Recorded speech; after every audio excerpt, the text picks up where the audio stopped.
আজ আমরা ভুট্টা খেতে চলে গিয়েছিলাম উলবেড়িয়া কালীবাড়ি। হঠাৎই সব আজ কাজ থেকে বেরিয়ে প্রোগ্রাম হয়ে গেল যে উলবেড়িয়া কালীবাড়ি ভুট্টা খেতে যাবো।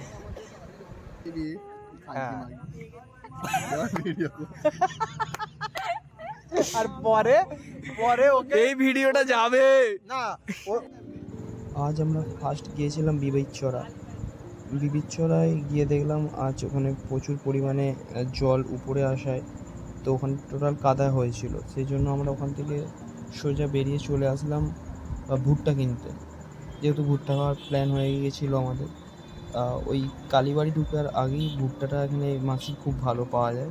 তো সামনে দেখতেছেন ওই কালীবাড়ি যাওয়ার যে পোলটা আছে তার সামনে রাস্তা, ওখান থেকে সোজা চলে এলাম বাড়ি পার্কিংয়ে। কালীবাড়ির সামনে যেটা এখানে রাসমেলা বসে ওখানে গাড়ি পার্কিং করে আমরা সোজা চলে গেলাম মন্দিরের দিকে।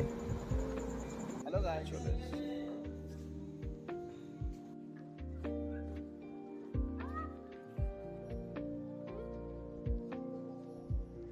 যেহেতু আমরা রাতে গিয়েছিলাম কালীবাড়ির ভিতরটা খুবই ফাঁকাই ছিল, আর সঙ্গে দেখতে হচ্ছে এগুলো কালীবাড়ির যে দুর্গা পুজো হয়, দুর্গা মহোৎসব। তো অলরেডি ঠাকুর অনেকটা কমপ্লিটই হয়ে গেছে, পুজোর আর বেশি দিন বাকি নেই, 20 দিনের মতো বাকি আছে। তো পুজোর কাজও চলছে, প্যান্ডেল কাজও চলছে। আর যেহেতু আমরা রাতে গিয়েছিলাম কালীবাড়ি বন্ধই হয়ে গিয়েছিল, তাই আর কালী মায়ের দর্শন করাতে পারলাম না। তারপরে সোজা এলাম গঙ্গার পাড়ের দিকে। তো ফাঁকা জায়গা খুঁজছিলাম, আর সঙ্গে খুঁজছিলাম আমাদের বাকি টিম মেম্বারদের। ওই করতে করতে জায়গা পেয়েও গেলাম।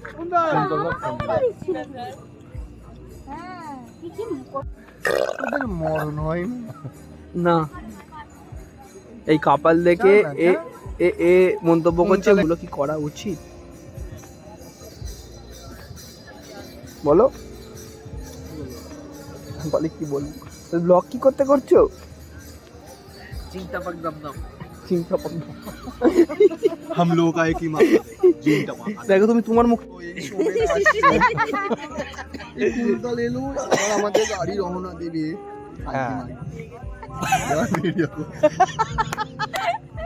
আর পরে পরে ওকে এই ভিডিওটা যাবে। চলে এলাম অরুণ আইসক্রিম খেতে। ওই কলেজের পাশেই অরুণের বড় ডিস্ট্রিবিউটর আছে উলবেড়িয়ায়, তো সেখানেই চলে আসছি সবাই। তো অনেক রকম ভ্যারাইটিস ছিল আইসক্রিমের, কী খাবো না খাবো কনফিউশনে পড়ে গিয়েছিলাম। তো আমরা সেগুলো দেখা শুরু করলাম। অনেক ধরনের আইসক্রিম ছিলাম, আমরা যত 4 জন ছিলাম 4 জনের 4টে ফ্লেভারের আইসক্রিম নিয়েছি, সবাই সবারটা শেয়ার করে খেয়েছি। তো গোপালদা কুন্তলদা ঠিক করতে পারছিল না কী আইসক্রিম খাবে। আমি তো শেষমেশ এই 2-in-1টা নিলাম, খুব দারুণ টেস্ট ছিল, এর আগেও টেস্ট করেছি।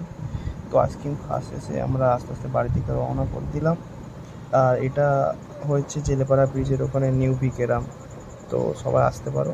আজকের মিনি ব্লগটা এখানেই শেষ করলাম।